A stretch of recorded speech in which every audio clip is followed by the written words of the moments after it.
تمہاری عورتیں تمہاری کھیتی ہیں، تو اپنی کھیتی میں جس طرح چاہو جاؤ، اور اپنے لیے نیک عمل آگے بھیجو، اور اللہ سے ڈرتے رہو، اور جان رکھو کہ ایک دن تمہیں اس کے روبرو حاضر ہونا ہے۔ اور اے پیغمبر، ایمان والوں کو بشارت سنا دو، اور اللہ کے نام کو اس بات کا ہیلا نہ بنانا کہ اس کی قسمیں کھا کھا کر سلوک کرنے اور پرہیزگاری کرنے اور لوگوں میں صلح و سازگاری کرانے سے رک جاؤ، اور اللہ سب کچھ سنتا ہے، جانتا ہے۔ اللہ تمہاری لغو قسموں پر تم سے مواخذہ نہیں کرے گا،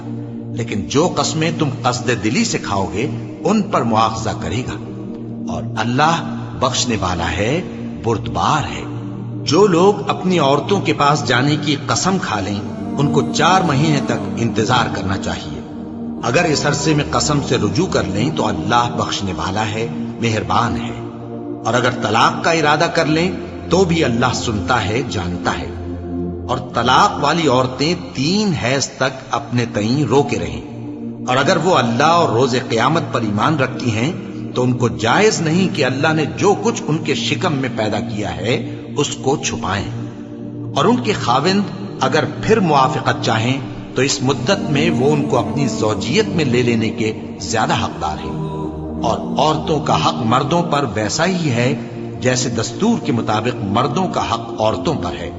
البتہ مردوں کو عورتوں پر 1 درجہ فضیلت ہے، اور اللہ غالب ہے، صاحب حکمت ہے۔ طلاق صرف 2 بار ہے، یعنی جب 2 دفعہ طلاق دے دی جائے تو پھر عورتوں کو یا تو بطریق شائستہ نکاح میں رہنے دینا ہے یا بھلائی کے ساتھ چھوڑ دینا، اور یہ جائز نہیں کہ جو مہر تم ان کو دے چکے ہو اس میں سے کچھ واپس لے لو۔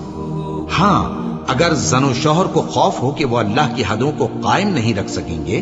تو اگر عورت خاوند کے ہاتھ سے رہائی پانے کے بدلے میں کچھ دے ڈالے تو دونوں پر کچھ گناہ نہیں۔ یہ اللہ کی مقرر کی ہوئی حدیں ہیں، ان سے باہر نہ نکلنا، اور جو لوگ اللہ کی حدوں سے باہر نکل جائیں گے وہ گناہگار ہوں گے۔ پھر اگر شوہر 2 طلاقوں کے بعد تیسری طلاق عورت کو دے دے تو اس کے بعد جب تک عورت کسی دوسرے شخص سے نکاح نہ کر لے اس پہلے شوہر پر حلال نہ ہوگی۔ ہاں، اگر دوسرا خاوند بھی طلاق دے دے اور عورت اور پہلا خاوند پھر ایک دوسرے کی طرف رجوع کر لیں تو ان پر کچھ گناہ نہیں، بشرطے کہ دونوں یقین کریں کہ اللہ کی حدوں کو قائم رکھ سکیں گے، اور یہ اللہ کی حدیں ہیں، ان کو وہ ان لوگوں کے لیے بیان فرماتا ہے جو علم رکھتے ہیں۔